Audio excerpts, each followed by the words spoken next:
So in this video I'm gonna tell you how to make silky pudding, and my favorite flavor is chocolate. So I hope you enjoy this video. Let's get started. And for the first, you can pour 700 ml of water and then pour the chocolate flavor of silky pudding,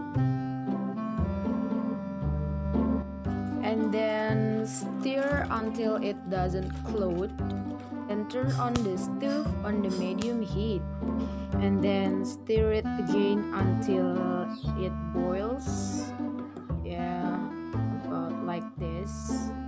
And don't forget to prepare a few of cups.